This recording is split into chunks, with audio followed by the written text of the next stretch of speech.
Hi, it's Kaylen again from Pathfinders of Muskegon, and I'm going to be reading the first book in our storytelling series that's going to go from now till when school starts every Friday at 2 o'clock p.m. The story that I'm going to be reading today is a social story called Something Happened in Our Town, and it was written by 3 psychologists, Celano, Marietta, and Hazzard. It touches on sensitive topics regarding race. So this book will be a good conversation starter for any family. So as you're hearing this book and listening in, go ahead and leave a comment with some feedback. And every week we're going to choose one random person to receive a copy of the book that whoever is reading is reading. So I'm going to start. Something happened in our town.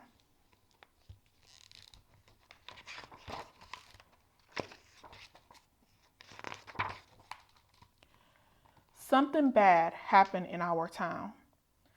The news was on the TV, the radio, and the internet. The grown-ups didn't think that the kids knew about it, but the kids in Miss Garcia's class heard some older kids talking about it, and they had questions.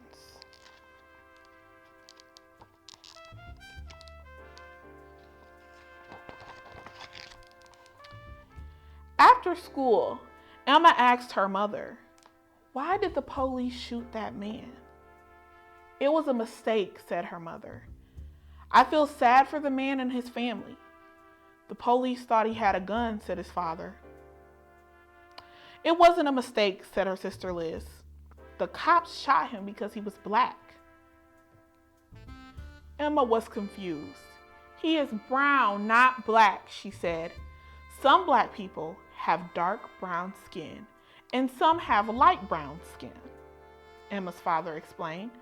"Black usually means African American, and most of their ancestors were brought from Africa as slaves."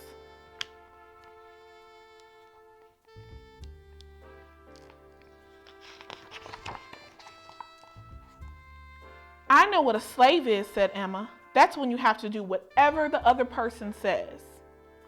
Yes, slaves had to do whatever white people told them to do. Even after slavery ended, white people didn't let black people live where they wanted, go to school with white people, or they didn't let them vote. Who are white people? White people came here from places in Europe or Russia or other countries. We are white even though our skin is light tan.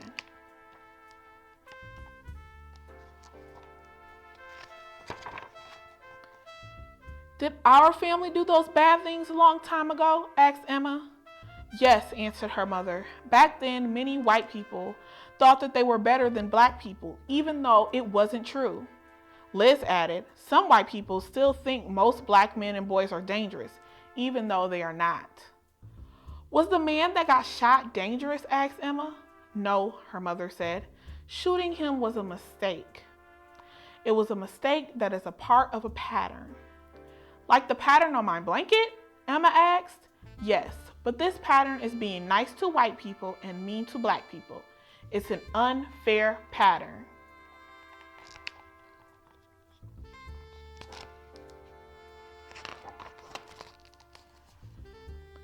"Suppose you had a birthday party and invited everyone in your class, except for the black kids," her mother said. "How would the black kids feel?" "They will be sad," Emma said, "or mad. And you would be missing out because you never know who is going to be your best friend," said Liz. "And you can help others to be fair," said her mother. "Like telling Anna to stop teasing Ling about her name?" asked Emma. Her mother gave her a hug. "Yes, just like that."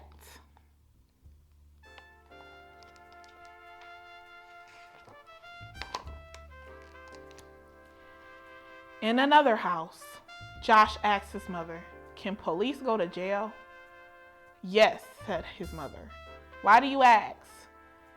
"That white policeman who shot the black man," said Josh, "will he go to jail?" "What he did was wrong," said his mother. "But he won't go to jail," said his father. "Why not?" asked Josh. Cops stick up for each other, said Josh's brother Malcolm, and they don't like black men. Josh was confused. Why not? Some police are black. You're right, said his mother. Uncle James is a police officer, and so is my friend Kenya.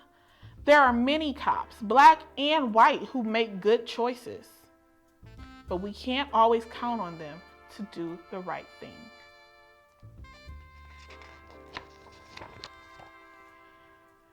Malcolm added, I could get stopped by the police just because I'm black, even if I didn't do anything wrong.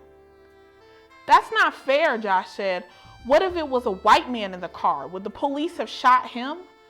They probably wouldn't even stop the car, said his father. Sometimes white people are treated better than black people, said his mother, but it's not right. Everyone should be treated fair. Josh's mother gave him a hug. We're proud of who we are.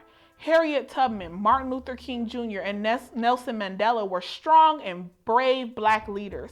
They showed us that we could stand up for our rights and set good examples for others. They were treated unfairly, but helped others learn to be more fair.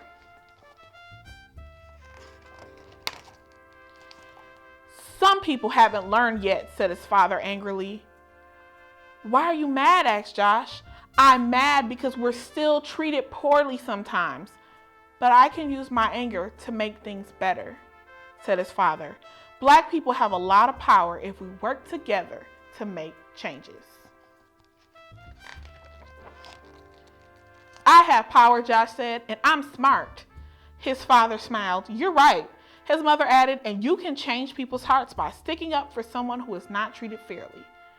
Like how Malcolm sticks up for me when the kids tease me about my glasses, Josh asked. He tells them to step off. Just like that, his parents said. The next day, a new kid joined Emma in Josh's class. His name was Ahmad, and he was from a country far away. Ahmad didn't know where to sit or what to do because it was his first day in school. He talked a little bit, but it was hard to understand him. He said he was learning English.